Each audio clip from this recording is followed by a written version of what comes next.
I thought, what if I look at this differently? What if I look at what have I done in my life during my most difficult times? And this might be useful for you too, to kind of look at your own life and say, when I was in the toughest times and I was able to pull myself through, how did I do it? What were some of the elements that made the biggest difference in your life when you did those turnarounds, when you made it through whatever was your toughest times?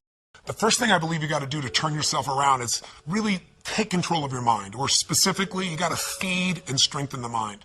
The mind is an interesting place, isn't it? I mean, fear can take us over. Uncertainty kind of unleashes all these thoughts that make us start to believe very often that things will always be bad, that we'll never be able to turn it around, or that we don't have the capability. It's just the nature of those inner voices that everybody feels at times. Now, maybe you're not feeling it right now, but I'm sure there are times that you have. So to take control of your focus, what do? Well, I was told all of a sudden I had a tumor, or way back when I'm on my own trying to figure out what to do, I realized that somehow to take control of my mind, I had to feed it. That if I didn't feed my mind, I'd be living on the weeds that came around me. I mean, today, if all you do is, pick up your phone, you've got all kinds of messages that are going to get your full attention, or flip on Google and check out the news, or watch CNN, or whatever it is you do, it's constantly coming at us.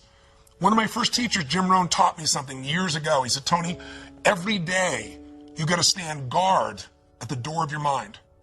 He said, I'll give you a good lesson. He said, think about this. What if your worst enemy in the whole world came and dropped some sugar in your coffee? He said, what would happen to you? And I was just a 17-year-old kid just getting started. And I said, what do you mean? I'd have sweet sugar. He said, that's right. He said, what if your best friend, with the best intention in the world, dropped one drop of strychnine in your coffee? I said, I'd be dead. He goes, that's right. So remember, life is both sugar and strychnine, and you better stand guard at your coffee. Stand guard at the door of your mind, because things feed in there and you start to accept them. They start to become beliefs. You start to make up meanings that take over your life. My fastest way of combating that when I was first brand new, just trying to figure out what to do with my life, was to read. And I was poor. I was literally sleeping in my car. So I'm ancient enough to remember when there wasn't an internet, and when I would go to the library. And I would go to that library, and my whole goal was feed the mind. Feed the mind for at least an hour minimum a day, and sometimes more than that, where I would read somebody's biography. I'd read the story of somebody who went through some unbelievably difficult time and how they turned it around. And it gave me perspective. Or I'd read a book like As a Man Thinketh. If you haven't read it, it's worth reading again and again. You can read the book in about 20 minutes. Or I'd read Man's Search for Meaning, where all of a sudden Viktor Frankl, a man who was literally living at that time in Auschwitz, losing all of his family, and he figured out how to make it through that time and add value. These stories, these things fed my mind something nutritious, something strong. If we are what we eat, we are what we read, we are what we listen to. Later on, I began to feed my mind, about understanding the ideas around health principles and how people had turned themselves around who had tumors, who had cancer. I did the same thing most of my life, starting when I was 17, by listening to audio tapes. I went out, I was constantly feeding my mind. I didn't let or hope that a good idea would interrupt me or interject itself upon me. I knew a great idea had to be pursued. I had to go after it. I had to feed and strengthen my mind every single day. So I did it with audio tapes, I did it with books, and I did it by literally doing incantations, saying to myself something over and over again with such intensity till my mind began to believe it. So reading, listening, feeding your mind is the first step to get out of that place of uncertainty and to start to re-tap into your real ability to thrive in any environment. What's the second key? Well, number 2 is you got to feed and strengthen your body. As simple as that sounds, if you've been around any of my work at all, I believe physiology first. And sometimes even try to feed your mind. You can feed it, but those thoughts keep coming back. What's going to change that mind faster than anything else is a radical change in your body. A radical shift in your physiology. How do you do it? Well, think about this. When times are really uncertain, fear creeps in. And what is fear? Fear is something quite physical. It takes a hold of you when it's really there and intense. We've all had that gut level fear, that dark night of the soul at times where it feels like, nothing's going to work. So how do you turn it around? Yeah, you feed your mind, but you also strengthen that body. When's the last time you really pushed yourself? You went on a run, a slight jog or a walk, but at the end, you pushed yourself for that last 2 minutes, 5 minutes, whatever it was, till you felt like your heart was pumping up, like going to spit out blood, where there was an intensity in you. I know I sound over the top, but that's how I turned myself around. Way back then, when I was literally just starting my journey, I was 38 pounds heavier than I am now, and I was starting to feed my mind, but it wasn't enough. I had to really feed my body, and the way I did it is I decided to go on this run. I picked up, these, in those days I had cassette tapes. Again, that's how ancient I am. Sorry, there was a time before, iPods or anything of that nature. And I listened to this song, this cassette tape. It was by this group, and it was a female group called Heart. And the song was Barracuda, I'll never forget. And I went out there and I decided to go on a run. I hadn't run for God only knows how long, years. And I had a nice big fat belly. But again, I pushed myself so hard, like I had nothing left, and I pushed myself even more. And when that blood started rushing in me, when that was pumping in my brain and my body, or go out and lift weights, go out and push yourself and feel yourself have to force through whatever was your limitation before. When that gets inside you, that physical strength again, that sense of breaking through, every part of you starts to operate differently. Your body changes, so does your mind. What's the third key? Well, that third step is you got to get a role model that inspires you and really shows you the way. One of the biggest things that'll change you once you're mentally and physically strong is you need to believe. You need to not just have a sense of certainty, but you got to believe that there is a pathway to get to where you want to be. Whatever it is you want to change, whether it be your body, your mind, your emotions, your finances, your relationship, you need a role model. So, for example, last October, I realized I only had a few minutes to be on television. How do I get these people that think they've lost their nest egg and it'll never come back to not just think I'm being positive, but show them a real example? That's what a role model is, I should say. It's a real example. So I thought, well, the best example is just show them history. So at that time, they interviewed me and they said, well, many stocks have gone from $80 and in the last few months they're down to $8. And I said, well, let me tell you the good news and the bad news. Some of those $8 stocks are going to be $5 or $2 or $1. Many of them are going to go to 75 cents. And, people were hold back and saying, well, that's not very positive. I said, well, here's what's positive. If you study the patterns of history, if you look back to what happened in the 1930s, if you see what happened in the 1970s, during that time as well, when the market went through this huge crash in the Depression or in the 70s, there was a period of time not that long afterwards when there was this big growth. An $8 stock that went down to $1 or 75 cents didn't make it back to $80 right away. That took decades. But a 75-cent stock that had been $80 or 50 or 60 would go from 75 cents to $5 literally in a month or two or three. It's happened twice before. It's happened during the same pattern. There's a role model for this. That means you would go from 75 cents to $5. That's a 2,000% increase. That's a greater return than most investors will see over their entire lifetime. It can happen in 2 or 3 months. You can make it back. Now, I said, but I don't know if now's the time to jump in. I just know that time is coming. You got to study it. And then, I told investors, look at Sir John Templeton. He had just passed away a few months before. I was fortunate enough to know him. If you don't know the name, he's one of the greatest investors in history. And he became an investor, or a billionaire, I should say, by being an investor, and he started with $10,000. How do you do that?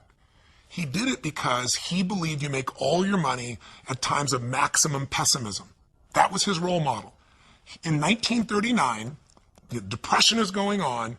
Hitler invades Poland, and he's in a place where all heck is breaking loose, and he took his $10,000 and he invested it all he could in the stock market, bought stocks that cost $1. Many of these stocks were near bankruptcy. But what do you think happened after the war? Things got back to normal. The season always comes back. He became a billionaire from those investments. He invested in Japan when no one would invest in Japan because no role model would do that. They just got bombed. The country's down to mud and dirt. He bought things for pennies that grew and he sold them for a huge profit.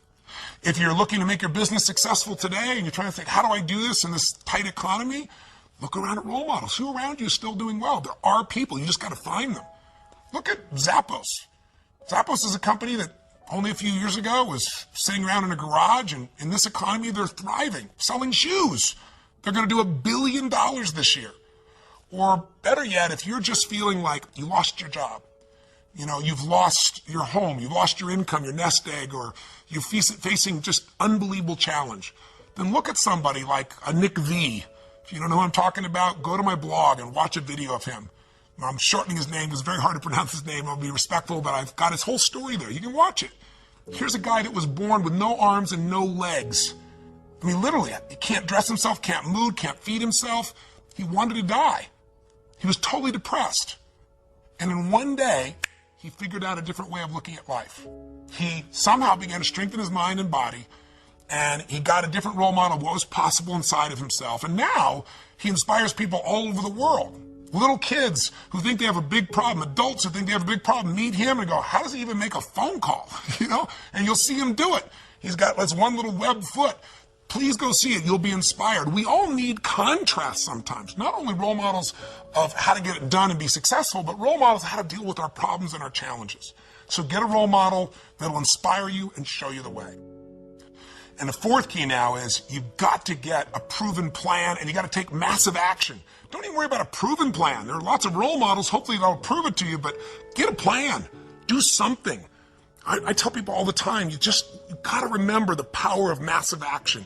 So often in life, people don't begin the journey because they're not quite sure what to do or how to do it right or how to do it perfect. If you want to change your body, get yourself moving. Don't wait for the perfect trainer. Just go out there and move. Put on your shoes and move and get momentum. Just remember, progress equals happiness. If you can start to make progress, if you can get yourself going, even if it's not perfect, if it doesn't work, you know what to do. Just change your approach. If that doesn't work, change your approach. But if there's anything that'll shift your life, that'll get you to thrive in a difficult situation, is take some massive action. Try something else. Change it, try it, move it. I go on and on this, but I want to be respectful to your time, so let me give you the final key, number 5. Number 5, I think, is the most important of all. So just to remind you, first thing you got to do is feed and strengthen that mind. Read, listen, feed the mind, take control of that focus, stand guard at what other people are saying, focus on what it is you're here to give, what you can control, what you can make happen. Number 2, feed and strengthen that body. Remember, fear, uncertainty, they're physical experiences. So the best way to deal with something physical is get physical. Change that body, go lift some weights, go for that run, do something that's going to get you in that state. If you've been to our seminars, you know exactly what to do. But get that hour of power going, that 15 minutes to thrive, if you're familiar with that, to train your body and mind to be strong again. Number 3, make sure you put yourself in that position where you find a role model that's going to inspire you and show you that way. Maybe it's a contrasting role model. You think your life's so tough? Find somebody with tougher who's really turned it around. Or maybe it's just somebody who's really succeeded, that you can now see there is a way. There's a way through. There's a way to make this happen, even in the toughest times. There's always a way. 4, make sure you get yourself into action. Get a plan, take massive action. And then number 5, most importantly of all of them, feed your spirit. Feed and strengthen your spirit. And there's only one way to do that. It's to find what you're grateful for and to take time, whether it be prayer for you or just taking a moment to think about what it is that's so lucky in your life.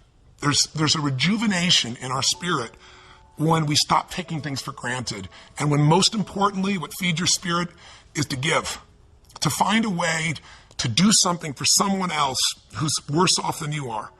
Because what is this all about? It's about strength, and it's about perspective, it's about action, it's about emotion, and it's about heart. And so many people, miss the opportunity to feel like their life makes a difference. I'm a big believer that motive does matter, that why you do something people can feel, that people may be skeptical, they may have their judgments or their fears because they've been through so much, but in my experience, ultimately, why you're doing something people feel. And if you're doing this because some part of you knows that you're here in life not just to get, but to give, then there's a spark that happens in other people because they feel the genuineness of that, and there's a spark that happens in you because it reminds you what you're made for. And I'm telling you this now, and I shared this with you because I want to give you some tools, but also because I want to invite you to participate in something. Thanksgiving is coming, and it's supposed to be a time of giving thanks, right? But unfortunately, for a lot of people, what we're finding is it's just about eating turkey or, eating so much and going and watching the ball game and forgetting what the spirit of the holiday is really about. Many of you who know me probably know the story of what's happened in my life and why I'm sharing this with you right now. Because when I was 11 years old, my family, a young brother and sister, I'm the oldest, and my father and my mother, we were in a position where my father had lost his job and we had no money and no food. And we wouldn't have starved, but we certainly weren't going to have a Thanksgiving dinner, that's for sure. And it was depressing, and my father was saying things to my mother, and mother was saying things to my father that, you never forget and you can never take back. And we were in this psychological, emotional hole, and it felt like nothing could get better. And what changed my life was a simple act of kindness. Somebody who, to this day, I'm emotionally even thinking about it still. This is why I want to talk to you today. To this day, I don't know who it was. But they decided, or knew our family, I guess, and they sent a delivery guy to knock on the door. And, my parents were fighting, so I answered the door. And there was this tall man standing with this big box of food, everything you could imagine for this holiday. And beside him on the ground was this black pan with an uncooked turkey in it. And he said, "Is your father here?" And I said, "Just one moment." And I quickly went over and grabbed my dad and didn't tell him who it was at the door. Just said, you got to answer it. And opened the door. And unfortunately, my father didn't take in the gift. He was angry. He said, "We don't accept charity." He was very intense about it. And it was a seminal experience in my life because I wanted to celebrate. And ultimately, it became a celebration for the rest of my family. But my father didn't take in the fact that strangers can care, that strangers could really look out for you, that there could be an opportunity for you to take in a gift in life. And my father, shortly after that experience, left our family. It was one of the more intense moments of my life. But the beauty that came out of that event is the reason why I'm here right now, not just talking to you in this conversation here on the internet, but the reason I do what I do is because I was penetrated by this kindness because the meaning I gave it was that strangers care. And if strangers care about me, then I care about strangers. I got to find a way to give back. And I promised I'd find a way to do that. And so by the time I was 17 years old, I figured out how to do it. I wasn't real successful yet, as you might guess, but I decided I was going to feed 2 families. And I went to the grocery store and I got 2 baskets and I went around and put enough food, for 2 different families to have this incredible dinner. And I started the journey. And I began by feeding a family with 5 kids who I had no clue, but the father had left, and it was destiny for me. Next year, I decided it was so moving and emotional, I was going to feed 4 families, and I didn't tell anybody. And the next year, 8, because I wasn't doing it for the stars on my chart. But eventually, I thought, God, I could use some help. So I got my friends involved, and gradually I grew some of my small companies, and my employees got involved. And I'm really proud to tell you that 30 plus years later today, we're in a situation now where through the foundation, together with people like yourself, we feed more than 3 million people last year in 32 countries. So my final kind of offering to you, my invitation is come join me. Let's go out and touch some souls. Let's go out on Thanksgiving and let's see if we can just touch them. It doesn't take, I don't want your money. I mean, you're welcome to send some money to the foundation if you want, but that's not what this is about. What I really want is you to have the experience of reaching out and touching a stranger for no good reason except it's right. Because I know what that'll do to your spirit. If you're successful, it's going to make you feel something more than success. It'll give your life more meaning. If you're facing some real challenges and you enter a place like, when I went down to the South Bronx, I'll never forget, and entering a place that had no electricity where people were literally starving, or a man who was literally on the streets, and we brought him this big basket. It was beautiful, and gave him blankets and socks and food, and I literally jumped out of the van. I was with this amazing man from the Salvation Army who was driving me around, and jumped out and handed this big basket, this huge basket to this man. And I mean, first he just looked shocked. Then he started to get this big smile. Then he got teary-eyed. And as I was leaving, there was this moment that you never forget. You can do this. You can do this by yourself. You can do this with a couple family members. You can just do 2 baskets of food where it feels like a gift, where it's not a handout like my father expected, but really a gift where it feels like a present, something special.